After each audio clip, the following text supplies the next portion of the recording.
¿Cómo están? Los saludamos. Sean bienvenidos a una nueva edición de Puntos de Vista. Hoy analizaremos la aprobación por parte de la Sala de la Cámara de Diputadas y Diputados del proyecto de ley de reajuste al sector público. Una iniciativa que viene a refrendar el acuerdo que habían alcanzado el Ejecutivo con los distintos gremios de trabajadores y que fue justamente ratificada por los parlamentarios en el hemiciclo. Antes de entrar en la conversación, de comenzar el diálogo, vamos a revisar todos los detalles en la siguiente nota. Favorecido por un acuerdo previo con la mayoría de las asociaciones de funcionarios, la Cámara aprobó el proyecto que reajusta las remuneraciones a los trabajadores del sector público, concede aguinaldos y otros beneficios adicionales. El texto tiene como base el protocolo de acuerdo firmado el 2 de diciembre pasado. A él concurrieron el gobierno, la CUT y 14 organizaciones gremiales del sector público. Sus lineamientos apuntaron a concordar los componentes económicos, una agenda de trabajo 2021-2022, considera 13 mesas de trabajo y el compromiso de realizar 4 estudios durante 2022. En concreto, la propuesta presenta un reajuste general para los trabajadores del sector público de 6,1% a contar del 1 de diciembre de 2021. Esto afecta a las remuneraciones, asignaciones, beneficios y demás atribuciones en dinero, imponibles para salud y pensiones o no imponibles. Se excluyen expresamente las 4 categorías de sueldos más altos de la escala pública. Ello incluye a las altas autoridades del país del ámbito público, presidente de la República, ministros y parlamentarios, entre otros. Y teníamos ahí la nota introductoria con los principales antecedentes de lo que ha sido esta discusión en la Sala de la Cámara de Diputadas y Diputados respecto de este proyecto de ley de reajuste al sector público. Y para conversar acerca de ello establecemos de inmediato el diálogo con el diputado Cosme Mellado, quien gentilmente nos acompaña. Diputado Mellado, gracias por estar junto a nosotros hoy aquí en esta edición de Puntos de Vista. Hola Guillermo, gusto saludarlo. Muchas gracias por la invitación. Diputado, vamos de inmediato entonces a conversar acerca de este proyecto de ley que tiene una particularidad, que es el hecho de que hubo una conversación previa, un acuerdo con los gremios, lo que hizo que se destrabara bastante la discusión, la controversia al respecto, en el marco de un escenario global de pandemia, de crisis económica, que no deja de ser preocupante. O sea, primero hay que, yo diría, destacar eso, que es el acuerdo logrado previo a que este proyecto llegara al Congreso. Efectivamente, creo que fue muy importante el acuerdo que a través se originó, a través del gobierno y por supuesto también de las organizaciones gremiales y sobre todo de la CUT, que se buscaba un acercamiento, un punto equidistante con respecto a la propuesta que hacía el gobierno y a la aspiración que tenían los trabajadores. En lo que llegó a la Comisión de Hacienda justamente en esos términos y escuchamos los planteamientos también sobre todo de los sindicalistas y por supuesto de los gremios de los trabajadores. Ahora, diputado, considerando que el próximo año se avisora bastante complejo desde el punto de vista económico y que los índices de inflación siguen siendo altos, la pregunta es si una cifra como la que se aprobó finalmente va a dar abasto, va a ser, digamos, suficiente para poder paliar estos efectos del 2022. Bueno, esos fueron los objetivos por los que se buscó un punto intermedio, porque tiene razón usted, el alza del costo de la vida es lo que llevó a que se aceptara un término medio, porque el gobierno proponía desde el comienzo un 4,5, como bien sabe usted, y las aspiraciones de los trabajadores eran un 7,5. Al final se cerró en un 6,1, que justamente pensando en el alza del costo de la vida, sobre todo la canasta básica en el último tiempo. Y en ese sentido, diputado, esta canasta básica quizás siga subiendo en los próximos meses, porque sabemos que este primer trimestre, digamos, va a ser clave. También está aparejado el tema del resultado de la elección, que de una u otra forma mueve mucho los mercados. Entonces, ¿todavía genera cierta incertidumbre esta cifra que ya se aprobó o podríamos decir que por lo menos entrega cierto marco de tranquilidad a los trabajadores? Mira, al menos nosotros entrevistamos a los trabajadores, sobre todo al presidente de la ANEF, y lo que buscábamos justamente la tranquilidad de parte de sus representados. Lo que ocurre es que es difícil, ¿no es cierto?, planificar así en el futuro lo que va a ocurrir en materia de de la intranquilidad que existe en el mundo laboral y sobre todo aquellos que se esperan un reajuste que responda a las alzas que han tenido los productos en el último tiempo. Pero también no hay que olvidarse que también todavía seguimos en una situación de pandemia. Y es por eso que nosotros pensábamos que el gobierno podría haberse acogido, por ejemplo, al bono COVID, que lo dejó afuera. Nosotros presentamos una indicación junto a un grupo de diputados que se votó el día de ayer en la sala donde obtuvo 97 votos a favor y muy pocos votos en contra. Esperamos que el gobierno hubiese patrocinado esta iniciativa y ojalá responda justamente a las expectativas que tenían los que están en la primera línea, que son los trabajadores de la salud sobre todo.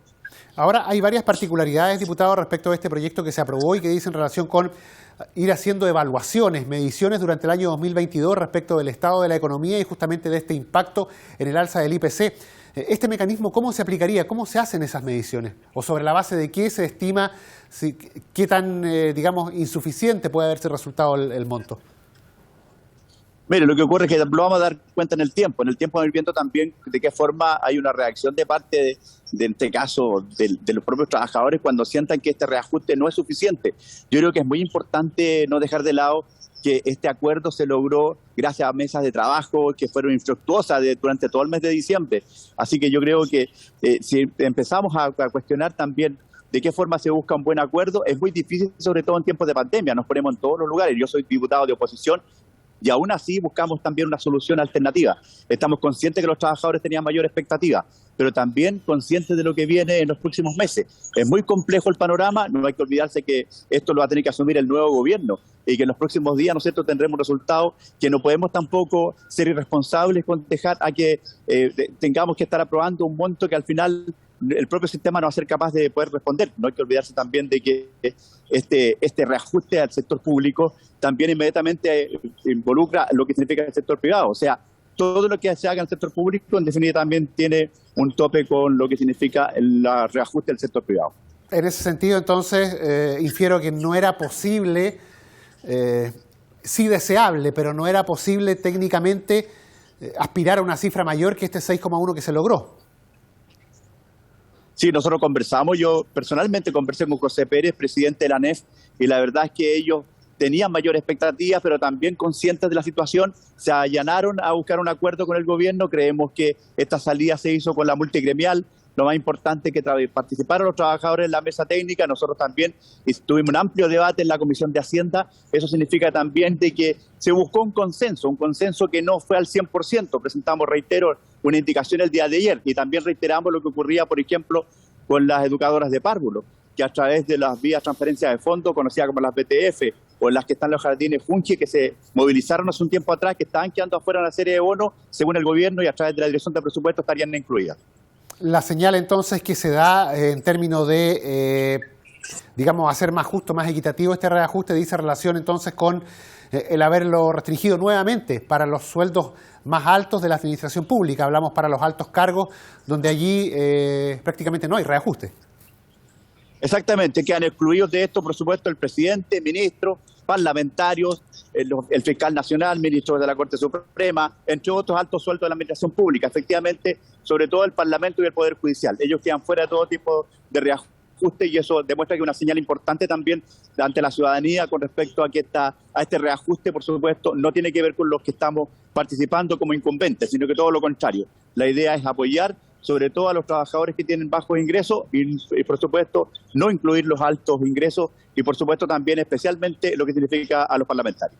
Ahora este diputado tengo entendido que es como el tercer, cuarto año donde se hace esta gradualidad en materia de reajuste dependiendo del nivel de remuneración que tiene justamente el trabajador del sistema público, dependiendo si es un alto cargo o un trabajador, digamos, de otro tipo de repartición.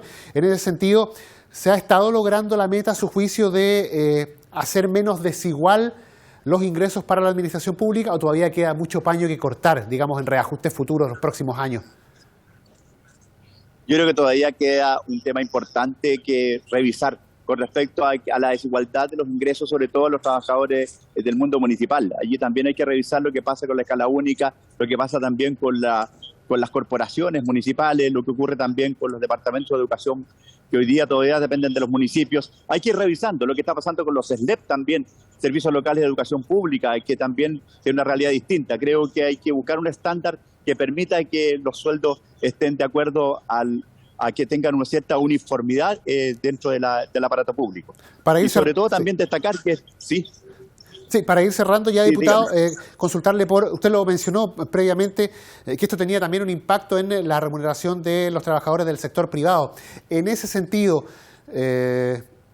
¿Será posible también que ellos logren un aumento de un 6,1% o estaríamos siendo demasiado ambiciosos en pensar en que el mundo privado va a lograr aquello, particularmente la pyme, que ha sido la más golpeada con la pandemia? Pero es una señal que mandamos desde el sector público, conociendo también que las arcas fiscales no lo han pasado bien en el último tiempo. Nos costó harto que el gobierno escuchara el tema del IFE universal, no hay que olvidarse. Durante más de un año estuvimos esperando la renta básica universal o el ingreso familiar de emergencia. Quiero comentarle, Guillermo, que aparte de ser titular de la Comisión de Hacienda, yo soy presidente de la Comisión de Desarrollo Social. Ahí tuvimos a ambos ministros en forma permanente discutiendo y debatiendo, sobre todo que no habían recursos para entregar en forma universal, sino que focalizada. Lamentamos que el gobierno se demorara tanto tiempo en entregar una renta universal y hoy día más que nunca se requiere también un apoyo del Estado en momentos difíciles, pero sobre todo también en el tema del mundo privado, ojalá haya una equivalencia a lo que estaba haciendo el aparato público. Por eso digo, había un alto gasto fiscal, pero también esta reactivación económica ojalá también vaya respondiendo a la expectativa que tienen los trabajadores del área pública, del área privada. Diputado Cosme Mellado, le agradecemos su tiempo, le agradecemos la posibilidad de haber conversado con nosotros este tema tan importante acá en esta edición de Puntos de Vista. Muchas gracias por su compañía, diputado. Muchas gracias. Desde la región de Iquique, muchos saludos. Gracias. Gracias por el contacto. La conversación, el diálogo con el diputado Cosme Mellado respecto de este proyecto de ley que dice relación con el reajuste al sector público, una iniciativa que, como lo decía justamente también en la conversación, de una u otra forma repercute también en el aumento de las remuneraciones y de los salarios para los trabajadores del sector privado. Nosotros seguiremos revisando este tema aquí, en Puntos de Vista.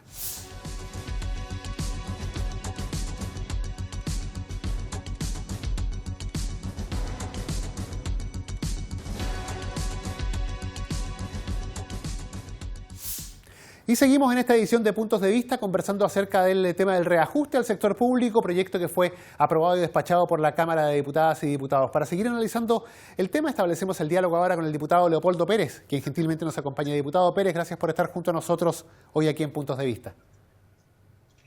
Gracias a ustedes por la invitación. Diputado, conversar acerca de este tema que es una discusión que se da año a año y que obviamente dice relación con la inflación, con el IPC y con las necesidades que tienen justamente los trabajadores, en este caso del sector público, de aumentar sus ingresos.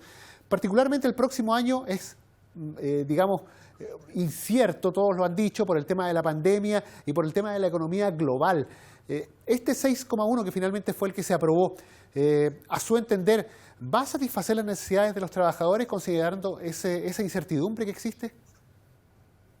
A ver, en materia de remuneraciones siempre hay personas que van a considerar que es poco el reajuste, pero esto es un acuerdo que se logró entre la mesa del sector público, ¿verdad? Que son las distintas asociaciones gremiales, federaciones que están en el sector público, con el Ejecutivo a través del Ministerio de Hacienda y particularmente con la Dirección de Presupuesto. Y es un acuerdo que se alcanzó y el proyecto llega a la sala con un guarismo de 6,1% reajuste, que está en sintonía con lo que ha sido el proceso de aumento de precios, el proceso, digamos, de aumento del IPC. Yo no quiero hablar de proceso inflacionario porque creo que es más bien coyuntural, más que estructural, el alza de precios que hemos venido registrando en los últimos meses, producto de factores que todos conocemos, como los retiros de los fondos de pensiones, más la política de ayuda directa del gobierno, que es cuantiosa en términos de los IFE, y toda esa suma de dinero en la economía en un periodo de tiempo muy corto genera estos procesos inflacionarios.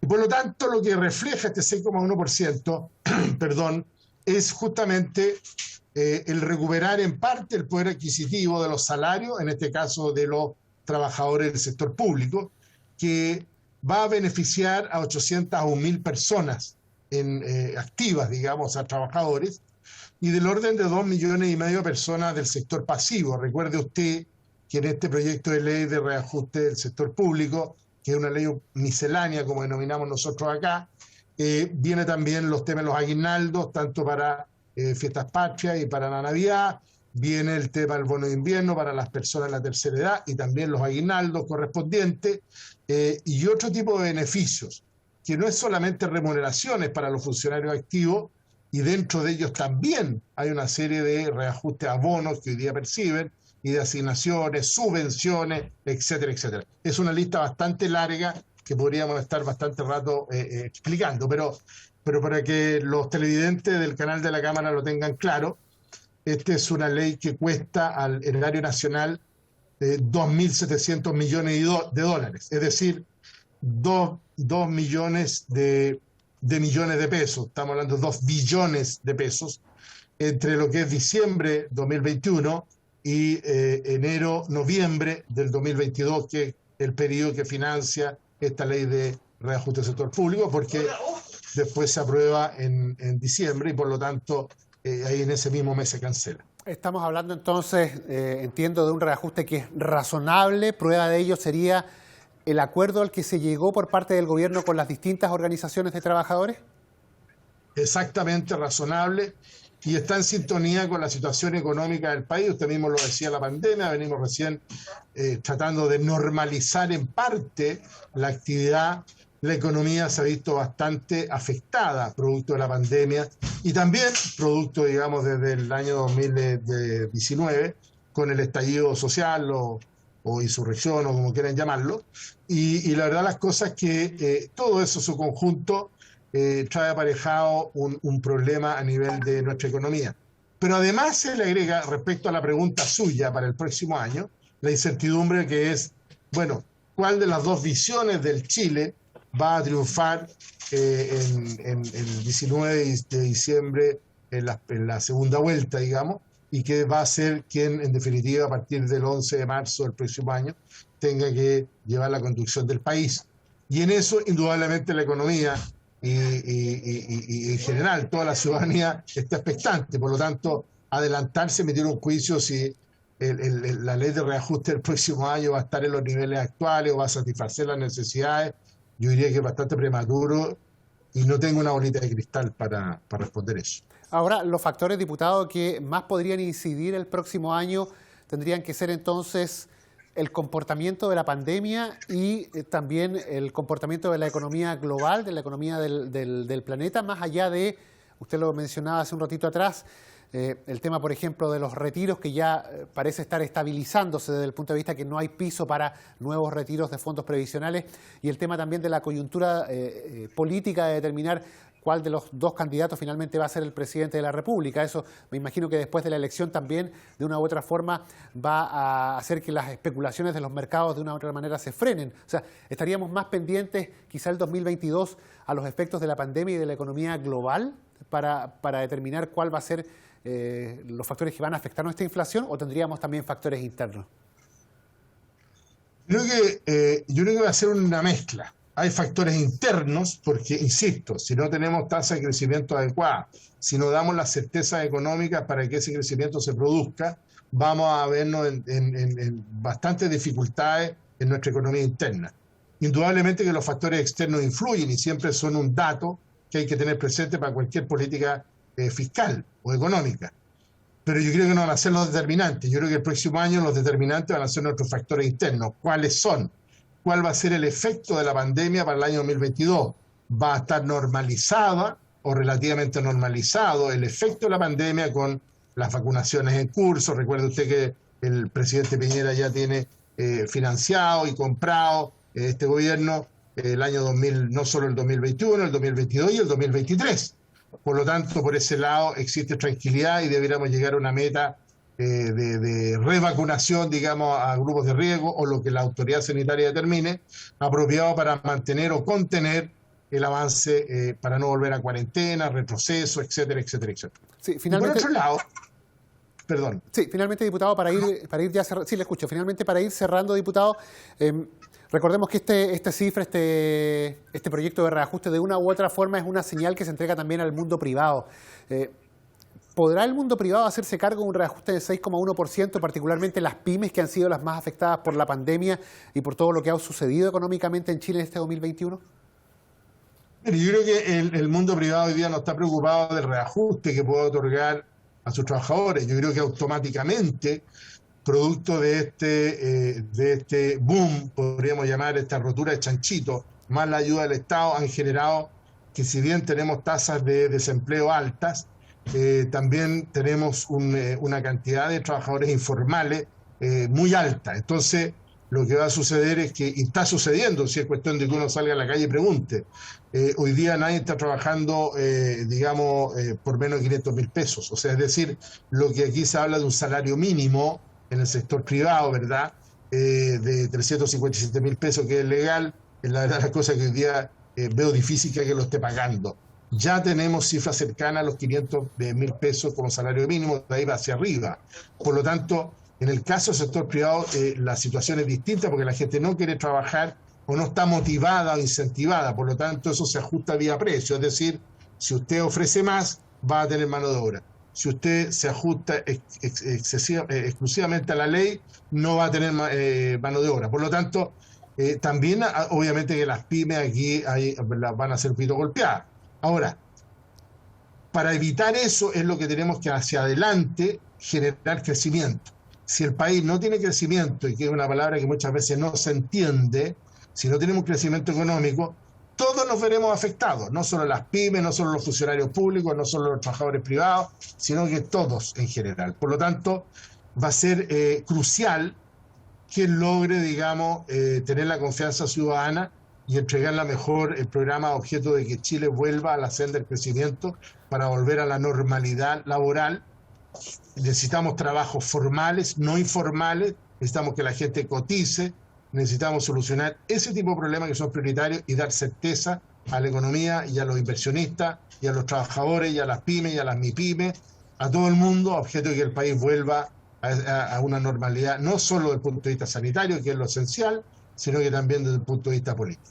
Perfecto, diputado Leopoldo Pérez, le agradecemos el haber conversado hoy con nosotros en esta edición de Puntos de Vista. Muchas gracias. Muchas gracias, diputado. La conversación, el diálogo acá en Puntos de Vista para analizar un tema tan relevante como es el reajuste al sector público para el año 2022 y su efecto, sus impactos también en lo que significa el mundo privado. Nosotros dejamos hasta aquí la presente edición y nos reencontramos en una próxima oportunidad.